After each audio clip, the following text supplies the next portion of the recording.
Hi all, welcome back to career vein updates. 2024-25 അധ്യയന വർഷത്തേക്കുള്ള വിവിധ കോഴ്സുകളായിട്ടുള്ള DLED, അതേപോലെ തന്നെ ITI, പോളിടെക്നിക്, LBSൻ്റെ BSc നേഴ്സിംഗ് ആൻഡ് പാരാമെഡിക്കൽ എന്നീ കോഴ്സുകളോട്ട് അഡ്മിഷൻ തയ്യാറെടുക്കുന്ന മുഴുവൻ വിദ്യാർത്ഥികളും ശ്രദ്ധിക്കേണ്ട പ്രധാനപ്പെട്ട അപ്ഡേറ്റ്സുകളാണ് ഈ വീഡിയോ നിങ്ങളുമായി പങ്കുവെക്കുവാൻ ആഗ്രഹിക്കുന്നത്. അപ്പോൾ വിശദമായിട്ട് പോകുന്നതിന് മുമ്പ് എഡ്യൂക്കേഷൻ അഡ്മിഷൻ സംബന്ധമായിട്ടുള്ള എല്ലാ കാര്യങ്ങൾക്കും നമ്മുടെ ചാനൽ മറക്കാതെ സബ്സ്ക്രൈബ് ചെയ്ത് വെക്കുവാനും ബെല്ലൈക്കൻ എനാബിൾ ചെയ്ത് വെക്കുവാനും ആമുഖമായിട്ട് ഓർമ്മപ്പെടുത്തുകയാണ്. അപ്പോൾ നേരത്തെ പറഞ്ഞ 4 കോഴ്സുകളുടെയും പ്രധാനപ്പെട്ട അപ്ഡേറ്റ്സാണ്. അതുകൊണ്ട് വിദ്യാർത്ഥികൾ ഓരോ കോഴ്സും കൃത്യമായിട്ട് സ്കിപ്പ് ചെയ്യാതെ കാണുവാൻ വേണ്ടി ഓർമ്മപ്പെടുത്തുകയാണ്. അപ്പോൾ ഒന്നാമതായിട്ട് നമുക്ക് പ്രധാനപ്പെട്ട അപ്ഡേറ്റ്സ് ആയിട്ടുള്ള പോളിടെക്നിക് 2024 അധ്യയന വർഷത്തിലെ പ്രധാനപ്പെട്ട അപ്ഡേറ്റ്സ് നോക്കാം.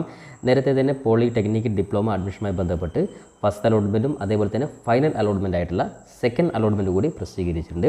അപ്പോൾ നിലവിൽ സെക്കൻഡ് അലോട്ട്മെൻറ്റ് പരിശോധിക്കാൻ ബാക്കിയുള്ള വിദ്യാർത്ഥികൾ ഉടൻ തന്നെ, അതായത് ഒഫീഷ്യൽ വെബ്സൈറ്റ് ആയിട്ടുള്ള പോളിടെക്നിക്, അതായത് poly.admission.org എന്ന ഈ ഒരു പേജിൽ വന്ന് നിങ്ങൾ നേരത്തെ ഫസ്റ്റ് അലോട്ട്മെൻറ്റ് പരിശോധിച്ച അതേ രീതിയിൽ വന്ന് ഇവിടെ നിങ്ങൾക്ക് കാൻഡിഡേറ്റ് ലോഗിൻ ഓപ്ഷൻ കാണാൻ സാധിക്കും. അവിടെ ക്ലിക്ക് ചെയ്ത് വിദ്യാർത്ഥികളുടെ യൂസർ നെയിമും പാസ്വേഡും ടൈപ്പ് ചെയ്ത് നെക്സ്റ്റ് ബട്ടൺ അടിച്ച് നിങ്ങളുടെ സെക്കൻഡ് അലോട്ട്മെൻറ്റ് നിങ്ങൾക്ക് പരിശോധിക്കാൻ സാധിക്കുന്നതാണ്. ഇനി സെക്കൻഡ് അലോട്ട്മെൻറ്റുമായി ബന്ധപ്പെട്ട് ശ്രദ്ധിക്കുന്ന പ്രധാനപ്പെട്ട അപ്ഡേറ്റ്സാണ്. അതായത് ഗവൺമെൻറ്, അതേപോലെ തന്നെ എയ്ഡഡ്, IHRD, അതേപോലെ തന്നെ സ്വാശ്രയ പോളിടെക്നിക് കോളേജുകളിലോട്ടുള്ള ഡിപ്ലോമ പ്രവേശനത്തിൻ്റെ ഫൈനൽ അലോട്ട്മെൻറ്റാണ് ഇത് സെക്കൻഡ് അലോട്ട്മെൻറ്റ് പ്രസിദ്ധീകരിച്ചിട്ടുള്ളത്. ഈ ലിസ്റ്റ് പ്രകാരം അഡ്മിഷൻ ലഭിച്ചിരിക്കുന്ന എല്ലാ വിദ്യാർത്ഥികളും ശ്രദ്ധിക്കുക. നിലവിൽ സെക്കൻഡ് അലോട്ട്മെൻറ്റിൽ അഡ്മിഷൻ ലഭിച്ച മുഴുവൻ വിദ്യാർത്ഥികൾ ഏത് കോളേജിലാണെങ്കിലും നിങ്ങൾക്ക് അഡ്മിഷൻ ലഭിച്ചിട്ടുണ്ടെങ്കിൽ അത്തരത്തിലെ വിദ്യാർത്ഥികൾ അലോട്ട്മെൻറ്റ് ലഭിച്ച സ്ഥാപനങ്ങളിൽ നേരിട്ട് പോയിട്ട് മുഴുവൻ ഫീസും അടച്ച് നിങ്ങൾ അഡ്മിഷൻ എടുക്കേണ്ടതാണ്. ഫീസുമായി ബന്ധപ്പെട്ട് എന്തെങ്കിലും സംശയമുള്ള വിദ്യാർത്ഥികളാണെങ്കിൽ നിങ്ങൾക്ക് അലോട്ട്മെൻറ്റ് ലഭിച്ച കോളേജിൽ നിങ്ങൾ നേരിട്ട് കോൺടാക്ട് ചെയ്ത് കൃത്യമായിട്ട് ഒരു ധാരണ ഉണ്ടാക്കിയതിന് ശേഷം നിങ്ങൾ എല്ലാ ആവശ്യമായിട്ടുള്ള ഡോക്യുമെൻറ്റ്സ് എടുത്ത് നിങ്ങൾ പെർമനൻ്റ്, അതായത് സ്ഥിരമായിട്ടുള്ള അഡ്മിഷൻ എടുക്കാൻ വേണ്ടി കോളേജിലോട്ട് പോകേണ്ടതാണ്. ഇനി നേരത്തെ ഫീസ് അടച്ച് അഡ്മിഷൻ എടുത്ത വിദ്യാർത്ഥികൾ ഇതിൽ പെടില്ല, കാരണം അവർ ഓൾറെഡി നിങ്ങൾ ഫീസ് അടച്ച് അഡ്മിഷൻ എടുത്തിട്ടുണ്ട്. അപ്പോൾ സെക്കൻഡ് അലോട്ട്മെൻറ്റിൽ, അതായത് ഫൈനൽ അലോട്ട്മെൻറ്റിൽ പുതുതായിട്ട് അഡ്മിഷൻ ലഭിച്ച വിദ്യാർത്ഥി നിർബന്ധമായിട്ടും ലാസ്റ്റ് ഡേറ്റ് ശ്രദ്ധിക്കുക.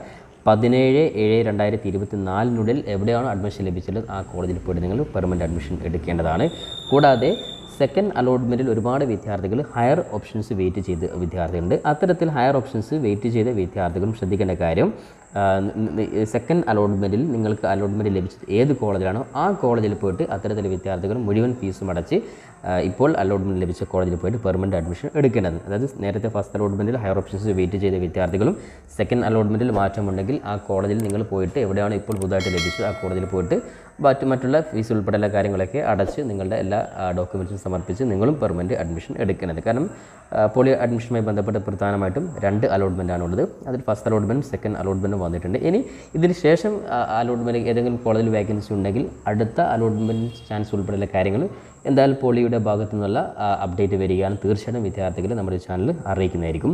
അപ്പോൾ അതോടൊപ്പം തന്നെ ശ്രദ്ധിക്കേണ്ട കാര്യം, നിലവിൽ അതായത് ക്ലാസ് സ്റ്റാർട്ട് ചെയ്യുന്ന ഉൾപ്പെടെയുള്ള കാര്യങ്ങൾ, അതായത് നേരത്തെ ഇൻഫോം ചെയ്തതിൻ്റെ അടിസ്ഥാനത്തിൽ പോളിയുടെ ക്ലാസ് 29/7 സ്റ്റാർട്ട് ചെയ്യും. അതോടൊപ്പം തന്നെ ഇനി അതായത് 3ാമത്തെ അലോട്ട്മെൻറ്റ് അല്ലെങ്കിൽ സ്പോട്ട് അഡ്മിഷൻ, അതായത് സ്വാഭാവികമായിട്ടും 3ാമത്തെ അലോട്ട്മെൻറ്റ് അല്ല, അതായത് വിദ്യാർത്ഥികൾക്ക് ഇനി ഏതെങ്കിലും കോളേജിൽ വീണ്ടും സീറ്റ് വേക്കൻറ്റ് വരികയാണെങ്കിൽ സ്പോട്ട് അഡ്മിഷൻ ഉണ്ടാവുക. അത് ഓരോ കോളേജിൽ വെച്ചായിരിക്കും സ്പോട്ട് അഡ്മിഷൻ ഉണ്ടാവുക. അതുകൊണ്ട് തന്നെ ഓരോ കോളേജിലുമുള്ള സീറ്റുകൾ നിങ്ങളുടെ തൊട്ടടുത്തുള്ള കോളേജുമായി ബന്ധപ്പെട്ട് നിങ്ങൾക്ക് 17/7/2024 ശേഷം നിങ്ങൾക്ക് കോളേജുമായി ബന്ധപ്പെട്ടാൽ നിങ്ങൾക്ക് ആ കോളേജിലുള്ള സീറ്റ് സാധ്യതകൾ മനസ്സിലാക്കാൻ സാധിക്കും. അപ്പോൾ ഓരോ കോളേജും സ്പോട്ട് അഡ്മിഷന് ഡേറ്റ് നോട്ട് ചെയ്ത് വെക്കുക. അതായത് 31 മുതൽ 6 വരെയാണ് ഓരോ കോളേജുകളും സ്പോട്ട് അലോട്ട്മെൻറ്റ്, സ്പോട്ട് അഡ്മിഷൻ നടത്തുക. അപ്പോൾ സ്വാഭാവികമായിട്ടും വിദ്യാർത്ഥികൾ ശ്രദ്ധിക്കേണ്ട കാര്യം, ഓരോ കോളേജിലെയും ഡേറ്റും സമയം വ്യത്യസ്തമായിരിക്കും. അതുകൊണ്ട് നിങ്ങളുടെ അടുത്തുള്ള നിങ്ങൾ ആഗ്രഹിക്കുന്ന കോളേജുമായി ബന്ധപ്പെട്ട് അവിടുത്തെ സ്പോട്ട് അഡ്മിഷൻ ഡേറ്റും അവിടുത്തെ സാധ്യതകളും നിങ്ങൾ നിർബന്ധമായിട്ട് മനസ്സിലാക്കി വെച്ചിരിക്കണം. അല്ലെങ്കിൽ നിങ്ങൾക്ക് അഡ്മിഷൻ നഷ്ടപ്പെട്ടു പോകും. കാരണം ഒരു കോളേജിൽ ഫോർ എക്സാമ്പിൾ 5 സീറ്റ് ഉണ്ടെങ്കിൽ ആ 5 സീറ്റിലോട്ട്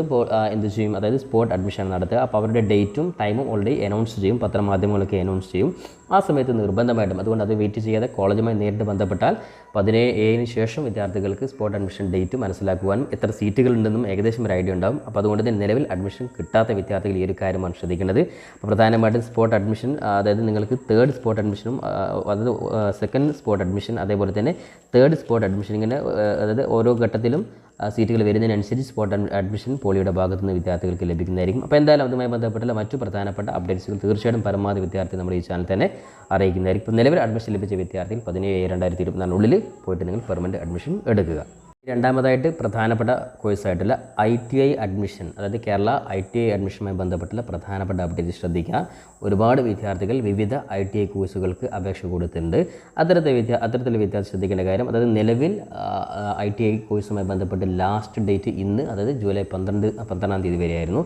അപ്പോൾ അതുകൊണ്ട് തന്നെ നിലവിൽ അപേക്ഷ സമർപ്പിച്ച വിദ്യാർത്ഥികളുടെയൊക്കെ റാങ്ക് ലിസ്റ്റ്, അതേപോലെ തന്നെ അലോട്ട്മെൻറ്റ് സംബന്ധമായിട്ടുള്ള പ്രധാനപ്പെട്ട അപ്ഡേറ്റ്സുകൾ ഇപ്പോൾ ITIയുടെ ഭാഗത്തു നിന്നും പുതിയ അപ്ഡേറ്റ് വരും. തീർച്ചയായിട്ടും വിദ്യാർത്ഥികൾ ഓരോ ഘട്ടത്തിലെയും റാങ്ക് ലിസ്റ്റ്, അലോട്ട്മെൻറ്റ്, അതായത് അഡ്മിഷൻ സംബന്ധമായിട്ടുള്ള ഓരോ കാര്യങ്ങളും നിങ്ങളെ വിദ്യാർത്ഥികളെ അപേക്ഷ സമർപ്പിച്ച മുഴുവൻ വിദ്യാർത്ഥികൾക്കുമുള്ള അപ്ഡേറ്റ്സ് നമ്മുടെ ചാനൽ പരമാവധി കൃത്യമായിട്ട് നിങ്ങൾ അറിയിക്കുന്നതായിരിക്കും. അതുകൊണ്ട് ചാനൽ സബ്സ്ക്രൈബ് ചെയ്യുന്നതോടൊപ്പം തന്നെ ബെല്ലേക്ക് നിർബന്ധമായിട്ട് നിങ്ങൾ എനാബിൾ ചെയ്ത് നിങ്ങൾ ഫോളോ ചെയ്യുവാൻ വേണ്ടി ഓർമ്മപ്പെടുത്തുകയാണ്. മൂന്നാമതായിട്ട് പ്രധാനപ്പെട്ട മറ്റൊരു കോഴ്സായിട്ടുള്ള LBSൻ്റെ BSc നഴ്സിംഗ് ആൻഡ് പാരാമെഡിക്കൽ കോഴ്സുമായി ബന്ധപ്പെട്ടുള്ള പ്രധാനപ്പെട്ട അപ്ഡേറ്റ്സ് നോക്കാം. അതായത് നിലവിൽ BSc നഴ്സിംഗ് അതേപോലെ പാരാമെഡിക്കൽ കോഴ്സിന് ഒരുപാട് വിദ്യാർത്ഥികൾ കഴിഞ്ഞ വർഷത്തെ അപേക്ഷിച്ച് അതിനേക്കാളും കൂടുതൽ വിദ്യാർത്ഥികൾ ഈ വർഷം അപേക്ഷ സമർപ്പിച്ചിട്ടുണ്ട്.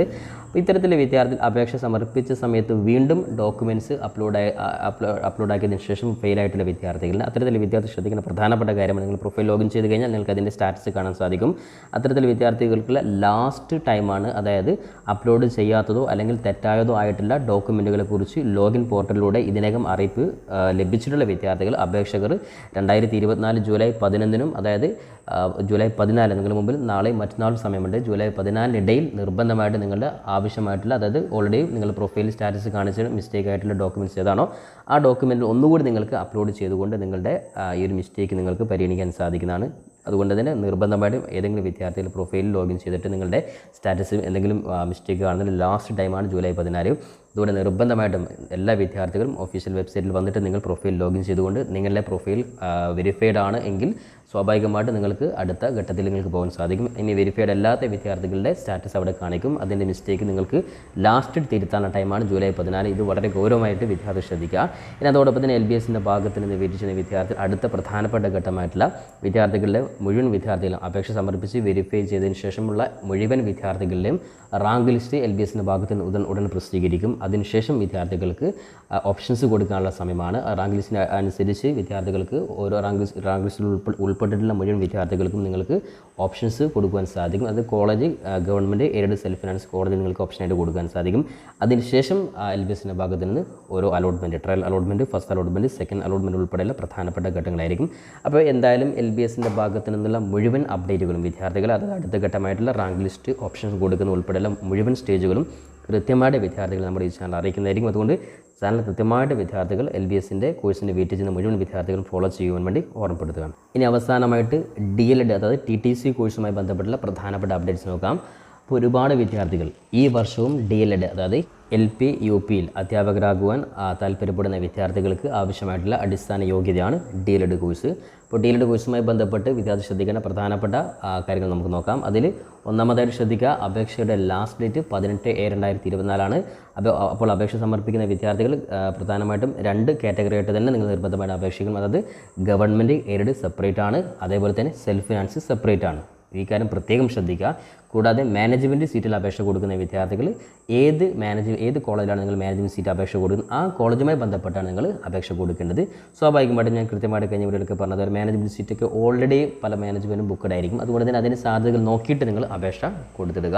അപ്പോൾ അപേക്ഷ കൊടുക്കുന്ന എല്ലാ വിദ്യാർത്ഥികളും ജനറൽ വിഭാഗത്തിൽ സെപ്പറേറ്റ്, അതായത് ജനറൽ വിഭാഗം എന്ന് പറയുന്നത്, അതായത് ശ്രദ്ധിക്കുക, ഗവൺമെൻറ് എയ്ഡഡ്. ചില വിദ്യാർത്ഥികളുടെ സംശയമാണ് ഗവൺമെൻറ്റും എയ്ഡും ഒന്നാണോ, അതായത് ഗവൺമെൻറ്റും എയ്ഡും ഒരൊറ്റ അപേക്ഷയാണ്. അത് കൃത്യമായിട്ട് കഴിഞ്ഞ വീട്ടിൽ പറഞ്ഞിരുന്നു. വീണ്ടും വിദ്യാർത്ഥികൾ ചോദിച്ച സംശയമാണ്, അതുകൊണ്ട് ഓർമ്മപ്പെടുത്തുന്നത്. അതിന് അതേപോലെ സെൽഫ് ഫിനാൻസ് സെപ്പറേറ്റ് ആണ്. ഇപ്പോൾ സെൽഫ് ഫിനാൻസ് സെപ്പറേറ്റ് അപേക്ഷ, ഗവൺമെൻറ് എയ്ഡ് സെപ്പറേറ്റ് അപേക്ഷ. അപ്പോൾ ഓരോന്നിനെയും കൃത്യമായിട്ടുള്ള ഫോം ഫില്ല് ചെയ്ത് ബന്ധപ്പെട്ട എല്ലാ ഡോക്യുമെൻറ്റ്സും, അപ്പോൾ വിദ്യാർത്ഥികളുടെ പ്രധാനപ്പെട്ട സംശയം ഏതൊക്കെയാണ് ഡോക്യുമെൻറ്റ്സ്, ഇനി ഈ ആപ്ലിക്കേഷൻ ഫോം ഏതാണ്, അതിന് പ്രത്യേക ആപ്ലിക്കേഷൻ ഫോം ഉണ്ടോ, ഓഫീസിൽ നിന്ന് വേറെ ആപ്ലിക്കേഷൻ ഫോം കൊടുക്കുന്നുണ്ടോ, ഇതൊക്കെയാണ് സംശയം. ഞാൻ കൃത്യമായിട്ട് നമ്മുടെ അതിൻ്റെ ലൈവ് വീഡിയോ, അതായത് ഗവൺമെൻറ് എയ്ഡിൻ്റെയും ലൈവ് വീഡിയോ, അതേപോലെ തന്നെ സെൽഫ് ഫിനാൻസിൻ്റെയും ലൈവ് വീഡിയോ നമ്മുടെ ചാനൽ തന്നെ ഓൾറെഡി അപ്ലോഡ് ചെയ്തിട്ടുണ്ട്. ഇനി വിദ്യാർത്ഥികൾക്ക് സംശയമുണ്ടെങ്കിൽ നിർബന്ധമായിട്ടും നമ്മുടെ ആ വീഡിയോ കണ്ടതിന് ശേഷം മാത്രം നിങ്ങൾ അപേക്ഷ കൊടുത്തിടുക. ഓരോ സ്റ്റെപ്പും വളരെ കൃത്യമായിട്ട് വിദ്യാർത്ഥികൾക്ക് ഡീറ്റെയിൽ ആയിട്ട് വിശദീകരിച്ചുള്ള വീഡിയോ തന്നെ നമ്മുടെ ചാനലുണ്ട്. അത് കണ്ടതിന് ശേഷം നിങ്ങൾ അപേക്ഷ കൊടുത്തിടുക. എന്നാലും വിദ്യാർത്ഥികൾക്ക് സംശയങ്ങൾ ചോദിക്കാൻ അതുകൊണ്ട് മാത്രം ഓർമ്മപ്പെടുത്തുകയാണ്. അതായത് നിങ്ങൾക്ക് ആ ഫോം തന്നെ മതി. അതായത് നമ്മുടെ ആ PDF-ലുള്ള ആ ഒരു ഫോം ലാസ്റ്റ് ഭാഗം മാത്രമുള്ള 1, 2, 3 പേജ്, അതായത് ആപ്ലിക്കേഷൻ ഫോമിന് ആ ഒരു പേജ് മാത്രം നിങ്ങൾ പ്രിൻ്റ് എടുത്ത് അത് നിങ്ങൾക്ക് ആ പ്രിൻറ്റിൻ്റെ കൂടെ എല്ലാ കാര്യങ്ങളും ഫില്ല് ചെയ്ത് എന്തൊക്കെയാണ് സർട്ടിഫിക്കറ്റ് എന്ന് ചോദിക്കാണ്ട് അതിന് വിദ്യാർത്ഥികൾ ചോദിക്കുന്നത് TC വേണോ, ഇനി അതേപോലെ തന്നെ ഹെൽത്തി സർട്ടിഫിക്കറ്റ് വേണം, ഇങ്ങനെയൊക്കെ ഒരുപാട് സംശയങ്ങളുണ്ട്. ശ്രദ്ധിക്കേണ്ട കാര്യം ഇപ്പോൾ അപേക്ഷയുടെ കൂടെ ആവശ്യമായിട്ടുള്ള കാര്യങ്ങളൊക്കെ നമ്മളതിൽ ഓരോന്നും വ്യക്തമായി പറഞ്ഞിട്ടുണ്ട്. അതായത് നിങ്ങൾ ആപ്ലിക്കേഷൻ ഫോം ഗവൺമെൻറ് എയ്ഡ് ആണെങ്കിൽ അതിൽ നിങ്ങൾ കോഡ് ഫീസ് സ്റ്റാമ്പ് അല്ലെങ്കിൽ നിങ്ങൾ ഓൺലൈനായിട്ട് ഈ ചലനം എടുത്തത് കോപ്പി, അപ്പോൾ നോർമലായിട്ട് 5 രൂപയുടെ കോഡ് ഫീസ് സ്റ്റാമ്പ് തന്നെ എല്ലാവരും ഏകദേശം വിദ്യാർത്ഥികൾ ഒട്ടിച്ചുള്ളത് അത് തന്നെ മതി. അഥവാ ഈ ചലനം എടുക്കുന്നവർ അതിൻ്റെ കോപ്പി വെക്കുക. ഇനി ശ്രദ്ധിക്കേണ്ട കാര്യം SSLCയും അതേപോലെ തന്നെ +2ൻ്റെയും കോപ്പിയുടെ അതായത് ഏത് സർട്ടിഫിക്കറ്റ് കോപ്പി വെക്കും അത് നിങ്ങൾ പേരെഴുതിയിട്ട് നിർബന്ധമായിട്ട് സൈൻ ചെയ്ത് വെക്കണം. അപ്പോൾ SSLC നോർമലായിട്ട് SSLC +2. ഇനി അതേപോലെ വിദ്യാർത്ഥി ഏതെങ്കിലും അതായത് നിങ്ങൾക്ക് വെയിറ്റേജ് ലഭിക്കുന്ന സർട്ടിഫിക്കറ്റ് ഉണ്ടെങ്കിൽ NSS, NCC, SPC പോലത്തെ ഉണ്ടെങ്കിൽ അത് ഇതിൻ്റെ കൂടെ കോപ്പി വെക്കണം. ഇനി അതോടൊപ്പം തന്നെ ഒരുപാട് വിദ്യാർത്ഥി സംശയമാണ് OBC certificate, non criminal certificate ആവശ്യമുണ്ടോ എന്നുള്ളത്. അതായത് നിങ്ങൾ SSLC സർട്ടിഫിക്കറ്റിൽ OBC എന്ന് കൃത്യമായിട്ട് പറഞ്ഞിട്ടുണ്ടെങ്കിൽ നിലവിൽ അപേക്ഷയ്ക്ക് അത് മതിയാവും. പക്ഷേ നിങ്ങൾ അഡ്മിഷൻ സമയത്ത് ഒരു പക്ഷേ പല ജില്ലകളിലും അത് കോളേജുകൾ നിങ്ങൾ non criminal certificate OBC card request ചെയ്യും. അതുകൊണ്ട് തന്നെ ആ സമയത്ത് നിങ്ങൾക്ക് നോൺ ക്രിമിനൽ സർട്ടിഫിക്കറ്റ് വെച്ചാൽ മതി. അപേക്ഷയോട് കൂടെ നിങ്ങൾ OBC നിങ്ങൾക്ക് SLC ബുക്ക് അത് പ്രൂഫായിട്ട് കൊടുക്കുവാൻ സാധിക്കുന്നതാണ്. പിന്നീട് അഡ്മിഷൻ സമയത്ത് ബാക്കിയുള്ള നോൺ ക്രിമിനൽ സർട്ടിഫിക്കറ്റ് ഉൾപ്പെടെയുള്ള ആവശ്യമാണെങ്കിൽ കൊടുത്താൽ മതി. അതോടൊപ്പം തന്നെ ശ്രദ്ധിക്കുന്ന പ്രധാനപ്പെട്ട കാര്യമാണ് ബാക്കിയുള്ള കാര്യങ്ങളൊക്കെ അഡ്മിഷൻ സമയത്താണ് ആവശ്യമുള്ളത്. അതായത് TC അതേപോലെ തന്നെ ഹെൽത്തി സർട്ടിഫിക്കറ്റ് വിദ്യാർത്ഥി ചോദിച്ചിട്ടുണ്ട്. അതൊക്കെ അത് നമ്മൾ കൃത്യമായിട്ട് അപേക്ഷയുടെ സമയത്ത് ഞാൻ കൃത്യമായിട്ട് അതെങ്ങനെയാണ് അതിൻ്റെ കാര്യങ്ങളൊക്കെ നമ്മളത് വിശദീകരിക്കും. ഇപ്പോൾ അത് നിങ്ങൾ ചർച്ച ചെയ്യേണ്ട ആവശ്യമേ ഇല്ല. ഹെൽത്തി ഫോമൊന്നും ഇപ്പോൾ നിങ്ങൾ ആരും കൊടുക്കേണ്ട ആവശ്യമില്ല. അതേപോലെ തന്നെ മറ്റു പ്രധാനപ്പെട്ട ഡോക്യുമെൻറ്റ്സ് ഒന്നും ഇപ്പോൾ ആവശ്യം. ഇപ്പോൾ നിങ്ങൾ ഇത് മാത്രം നിങ്ങൾ കൊടുത്തിടുക. അപ്പോൾ ലാസ്റ്റ് 18A ബന്ധപ്പെട്ട അവിടെ എത്തണം. ഇനി അപേക്ഷ കൊടുത്ത വിദ്യാർത്ഥികൾ അടുത്ത സംശയമാണ് ഇനി അടുത്ത സ്റ്റെപ്പ് എങ്ങനെയാണ്. ഏകദേശം ജൂലൈ തന്നെ ക്ലാസ് സ്റ്റാർട്ട് ചെയ്യൂ, അഡ്മിഷൻ പൂർത്തിയാവും, ഇങ്ങനെയൊക്കെ ഒരുപാട് സംശയം ചോദിച്ചിട്ടുണ്ട്. അടുത്ത ഘട്ടം എന്ന് വെച്ചാൽ 18/7/2024 ഓരോ DD ഓഫീസിലും ലഭിച്ച മുഴുവൻ ഡോക്യുമെൻറ്റ്സുകളും അതത് DD ഓഫീസ് കൃത്യമായിട്ട് ചെക്ക് ചെയ്യും. അതിൽ ചില ഓഫീസുകൾ പരിശോധിച്ചതിന് ശേഷം എന്തെങ്കിലും മിസ്റ്റേക്ക്, ഉദാഹരണം ഒരു വിദ്യാർത്ഥിയോട് SLC സർട്ടിഫിക്കറ്റ് അറ്റാച്ച് ചെയ്യാൻ വിട്ടുപോയി അല്ലെങ്കിൽ +2 അറ്റാച്ച് ചെയ്യാൻ വിട്ടുപോയി, അങ്ങനെയുള്ള ഏതെങ്കിലും മിസ്റ്റേക്ക് വന്നിട്ടുണ്ടെങ്കിൽ ചില DD ഓഫീസ്, ചില ജില്ലാ ഓഫീസ് മാത്രം എഡിറ്റ് ചെയ്യാനുള്ള ഒരു സമയം നിശ്ചിത സമയത്തിനുള്ളിൽ ഇമെയിൽ വഴി ബന്ധപ്പെട്ട ഡോക്യുമെൻറ്റ്സ് അയച്ചു കൊടുക്കാൻ പറയും. അതിൽ കഴിഞ്ഞ വർഷമൊക്കെ 1, 2, 3 ജില്ലകൾ മാത്രമാണ് തെറ്റ് തിരുത്താൻ അല്ലെങ്കിൽ എഡിറ്റ് ചെയ്യാൻ ഓപ്ഷൻ കൊടുത്തിട്ടുള്ളൂ. ബാക്കിയുള്ള ജില്ലകളൊന്നും ഓപ്ഷൻ കൊടുക്കാറില്ല. അതുകൊണ്ട് പ്രത്യേകം ശ്രദ്ധിക്കുക, തെറ്റുകൾ വരുത്താതെ തന്നെ നിങ്ങൾ അപേക്ഷ കൊടുത്തിടുക. അപ്പോൾ കൃത്യമായിട്ട് DD ഓഫീസ് 19-ാം തീയതിക്കുള്ളിൽ എല്ലാ വിദ്യാർത്ഥികളുടെയും അതത് ജില്ലയിലെ DD ഓഫീസ് കൃത്യമായിട്ട് നിങ്ങൾ ആപ്ലിക്കേഷൻ ഫോം പരിശോധിച്ച് അതെല്ലാ ഡോക്യുമെൻറ്റ്സുകളൊക്കെ ഉണ്ട്. അങ്ങനെ എല്ലാം ക്ലിയർ ആയിട്ടുള്ള വിദ്യാർത്ഥികൾ ഡോക്യുമെൻറ്റ്സ് ഡയറക്റ്റ് PC ഓഫീസിൽ അയച്ചു കൊടുക്കുകയും പിന്നീട് PSC കൃത്യമായിട്ട് എല്ലാ ഡോക്യുമെൻറ്റ്സും വെരിഫൈ ചെയ്ത് PSCയുടെ ഭാഗത്ത് നിന്നാണ് റാങ്ക് ലിസ്റ്റ് പ്രസിദ്ധീകരിക്കുക. അതിനുശേഷം PSC അതത് റാങ്ക് ലിസ്റ്റ് ഓരോ DD ഓഫീസിലും അയച്ചു കൊടുക്കുകയാണ് പതിവ്. അതേ രീതിയിൽ തന്നെയായിരിക്കും ഈ വർഷം. അതിലെന്തെങ്കിലും മാറ്റങ്ങളുണ്ടെങ്കിൽ വിദ്യാർത്ഥികളെ അറിയിക്കാം. അതുകൊണ്ട് ഈ ഒരു പ്രോസസ്സ് പൂർണ്ണമായിട്ടും ഓഫ്ലൈൻ ആയതുകൊണ്ട് തന്നെ വിദ്യാർത്ഥികൾ മനസ്സിലാക്കുക ഒരുപാട് ടൈം എടുക്കും. എന്നാൽ ഈ വർഷം ഈ ഒരു പ്രോസസ്സ് എല്ലാം ഓൺലൈൻ ആക്കുമെന്നായിരുന്നു ഗവൺമെൻറ്റിൻ്റെ ഭാഗത്തു നിന്ന്, അത് എഡ്യൂക്കേഷൻ ഡിപ്പാർട്ട്മെൻറ്റ് ഭാഗത്തു നിന്ന് അറിയിച്ചത്.